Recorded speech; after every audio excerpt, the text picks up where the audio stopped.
They say women in Sri Lanka smile as if they carry the secrets of the ocean in their eyes. But anyone who has watched them move through the morning mist of tea plantations knows something else. This island doesn't just hold beauty, it breathes it. And the longer you stay, the more it feels like the land itself is quietly watching you back. Sri Lanka rests like a teardrop just off the southern tip of India, small enough to cross in a day, yet vast in spirit. With an area of about 65,000 square kilometers and a population close to 22 million, it is a country where oceans, jungles, and mountains touch each other in a tight embrace. Colombo buzzes with life, while ancient kingdoms lie only hours away. Once a vital point on the Silk Route, this island still carries the weight of centuries. Spices, gems, temples, and stories that drifted across oceans and shaped entire empires.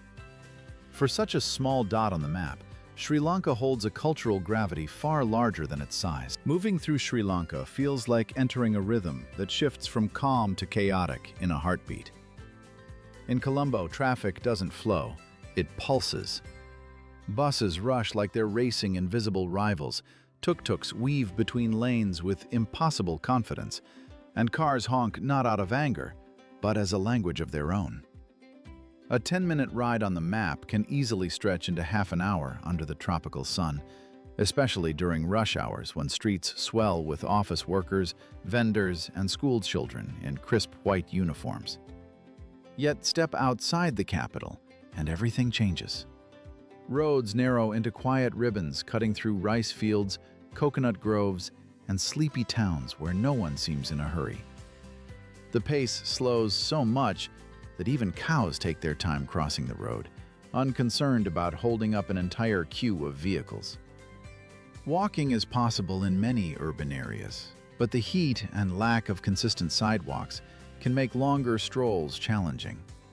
Cycling is rare outside coastal towns, not because people don't want to, but because the roads weren't built with bicycles in mind. In beach regions like Marissa or Hikkaduwa, renting a scooter becomes the simplest way to glide between palm-lined streets, cafes, and surf spots. Trains, slow but scenic, offer a completely different experience. Open windows, wind in your face, and landscapes shifting from deep green jungles to endless tea estates. They're not made for speed, but for watching the country breathe. In Sri Lanka, transportation is less about efficiency and more about surrendering to the island's natural tempo. Unpredictable, warm, alive. Sri Lankan women carry a beauty that isn't loud. It's quiet, warm, and deeply rooted in the island's nature. Their skin often holds the tone of sun-touched bronze, their eyes dark and calm like still lagoons at dusk. Hair falls long and soft, sometimes tied in simple buns, sometimes left free to catch the sea breeze. There is nothing forced about their appearance. Elegance here comes from gentleness, from the way they move with a kind of effortless grace born from centuries of tradition. But behind that softness lies strength. Sri Lankan women manage work, family, and community with a calm endurance that rarely makes headlines. Many hold jobs in education, healthcare, tourism, and increasingly in business and technology. Around 35% of the workforce is female, yet they still shoulder a large share of unpaid domestic duties. In Parliament, their representation remains modest, just under 6%. A quiet reminder that progress has not reached every corner. In villages, women rise before sunrise to prepare meals, tend gardens, or walk to markets with baskets balanced on their hips. In cities, they study late in universities, manage offices, or run small shops, all while navigating a society where tradition remains a guiding force. Beauty here is not just visual. It is resilience wrapped in tenderness. There is a contrast that's hard to ignore. Tourists often marvel at the grace of Sri Lankan women, yet many ordinary women still face economic inequality, limited professional advancement, and cultural expectations that pull them in two directions: to be modern and yet remain anchored in old customs. And still, they carry themselves with dignity, with a smile that seems to hold both strength and softness at once. Life in Sri Lanka moves to a rhythm shaped by sunlight, monsoons, and the gentle insistence of the ocean. In cities like Colombo, the day starts early. Markets hum with the clatter of crates, office workers rush between buses, and street vendors call out as if waking the streets themselves. It's busy, but never as suffocating as the world's major capitals. Even in the most crowded districts, there's a softness in the air, a feeling that the island refuses to let stress take full control. But drive 30 minutes outward and the tempo changes instantly. The noise fades, the sky widens, and suddenly life becomes unhurried. People chat with neighbors over low fences, children play cricket on dusty fields, and fishermen mend nets under the shade of palm trees. Here, time feels elastic. Mornings stretch, afternoons drift, and evenings melt into warm, gold-tinted silence. For families, the island offers a kind of comfort rooted in community. Relatives often live close to one another, gatherings are frequent, and no one is truly alone. For students and young professionals, Colombo and Kandy offer opportunities: universities, cafes, co-working spaces. But the pace can still feel gentler than in Western cities. Freelancers often choose coastal towns like Gaul or Veligama, where the sound of the sea becomes both background noise and therapy. Meanwhile, retirees find peace in the hills of Ella or Nuwara Eliya, where mornings are cool and the world feels slow enough to breathe deeply. The contrast is everywhere. Modern malls beside centuries-old temples, quiet tea estates above crowded markets, and vibrant nightlife only a short walk from dark, silent beaches. Sri Lanka accommodates every lifestyle: fast, slow, ambitious, reflective, yet somehow maintains its own steady, calming beat.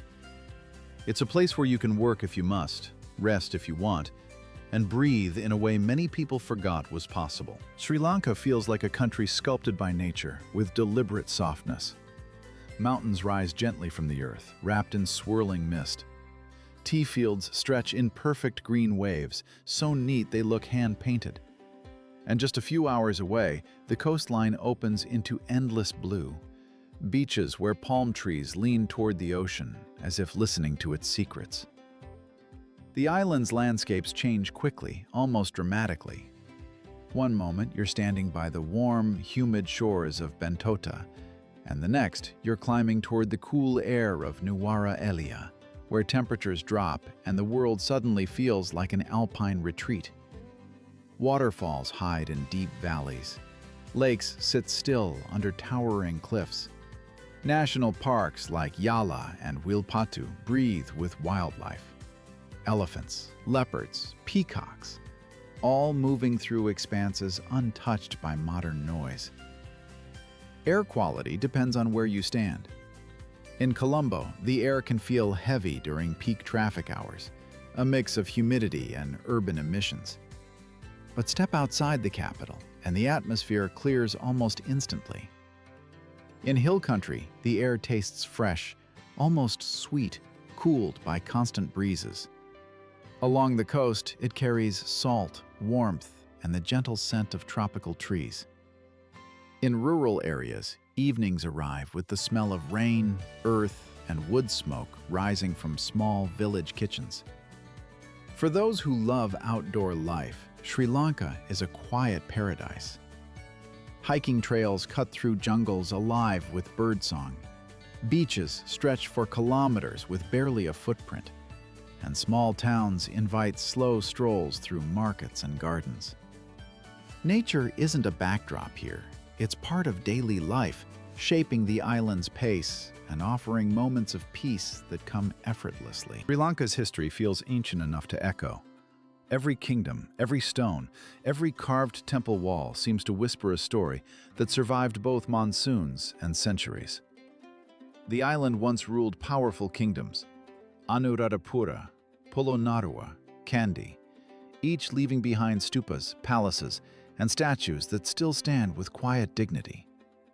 Walk through the ruins at dawn, and you can almost imagine monks moving through stone corridors, or kings watching the sunrise over sacred lakes. You see the island's cultural layers everywhere. Hindu kovils, painted in bright colors, sit beside Buddhist temples built 1,000 years ago. Muslim mosques call to prayer near Christian churches left from colonial times. Instead of clashing, everything blends, woven together by the island's gentle spirit. Festivals here carry the soul of Sri Lanka. Kandy Esala Perahera lights up the night with dancers, drummers, and elephants draped in glowing costumes. Vesak transforms entire cities into lantern-lit pathways of color and silence. Even small towns celebrate harvests, full moons, and ancient legends with music and devotion that feel older than memory. Perhaps what makes Sri Lanka truly unique is its ability to hold contrasts naturally. Kingdoms and modernity, multiple religions, colonial scars, and deep-rooted traditions, all living side by side without losing balance. Culture isn't something displayed in museums here. It breathes in the streets, in the food, in the morning chants, and in the way people greet you with both warmth and humility. Sri Lanka's social atmosphere feels warm long before anyone speaks. People here greet strangers with a nod, a soft smile, or a small gesture that says, "You're welcome," even if we've never met. In cities like Colombo, the pace is quick and modern, but the friendliness remains. Vendors remember your face after one visit.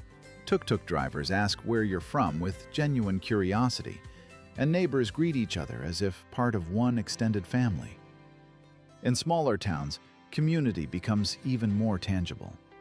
People know each other by name, children run freely between houses, and elders gather outside in the evenings to share stories as the sky turns orange. If you stop for directions, you'll often find yourself invited for tea, and if you return a second time, you may be treated like a regular guest. Hospitality isn't a performance here. It lives in the way people naturally interact. For newcomers, the integration feels surprisingly easy. Locals appreciate effort. A few Sinhala or Tamil words, a shared meal, a respectful gesture, and suddenly you're not an outsider, but part of the rhythm. Islanders are proud of their heritage, yet never push it on you. Instead, they guide gently, offering stories about festivals, beliefs, or family traditions, with a softness that makes everything feel personal. There is a calmness in the social fabric, a sense that people value relationships more than speed. Conflicts are rare, and even disagreements tend to dissolve with a smile or a patient explanation. Sri Lanka may be small, but its social heart is wide. Whether you stay a week or a year, the island has a way of making you feel seen, safe, and connected, as if you've stepped into a community that has been waiting for you without ever knowing it. Education in Sri Lanka carries the weight of a long tradition. Schools open early, children walk in white uniforms that shine against the morning sun, and families place immense value on learning. Even in small villages, parents push their kids to study hard, believing education is the clearest path to a better life. Literacy rates remain among the highest in South Asia, and public schools, though sometimes crowded, are often filled with dedicated teachers who see their work as a responsibility, not just a job. Universities like the University of Colombo, Peradeniya, and Moratuwa attract students from across the island, each institution known for different strengths: medicine, engineering, arts, research. Campuses are lively with debates, study groups, and cultural events that blend academic rigor with the island's gentle social character. Yet competition is intense, and many students seek opportunities abroad, hoping to return one day with broader skills. Healthcare reflects a similar blend of strength and struggle. Sri Lanka's public health system is surprisingly robust for a developing nation. Free hospitals, trained doctors, and widespread clinics that reach even rural areas. Vaccination programs and maternal care are well organized, contributing to some of the best health outcomes in the region. But resources can be stretched thin. Long queues, limited equipment, and uneven quality between urban and rural facilities are common challenges. Private hospitals offer faster service and modern equipment, but at a cost many families can't always afford. Still, whether in a city hospital or a village clinic, care is often delivered with patience and warmth, shaped by a culture that sees compassion as part of healing. In Sri Lanka, education opens doors, and healthcare protects lives. Both systems imperfect, yet deeply human, held together by commitment rather than luxury. And despite limitations, the feeling remains. People look out for one another, and the island does its best to take care of its own. Sri Lanka's economy is a landscape of contrasts, full of potential, yet shaped by long-standing challenges. At first glance, the island feels vibrant: busy markets, thriving tourism hubs, new hotels rising along the coast, and tech startups emerging in Colombo. The service sector dominates, employing millions through tourism, retail, banking, and logistics. Yet beneath this lively surface lies a system that has weathered crises, currency fluctuations, and shifting global pressures. Tourism is one of the strongest pillars, drawing visitors to beaches, wildlife parks, and ancient cities. In good years, it fuels restaurants, small guest houses, drivers, guides, and artisans across the island. But it is also fragile, easily shaken by global events. Agriculture remains the livelihood of many rural families. Tea, coconuts, spices, and rubber flow proudly from the highlands and plantations. Tea especially, the iconic Ceylon tea, continues to be a globally recognized symbol of Sri Lanka's identity and economic resilience. In cities, a new generation is pushing the economy forward. IT parks, digital service centers, and creative industries are slowly expanding. Young professionals move between co-working spaces, coding boot camps, and freelance work with quiet determination. Yet opportunities can still feel limited, but the heart of the economy remains the people, resilient, resourceful, and quietly determined to build stability from whatever the island offers. In Sri Lanka, work isn't just about earning. It's about carving out a life in a country where beauty is abundant, but opportunity must be pursued with patience and persistence.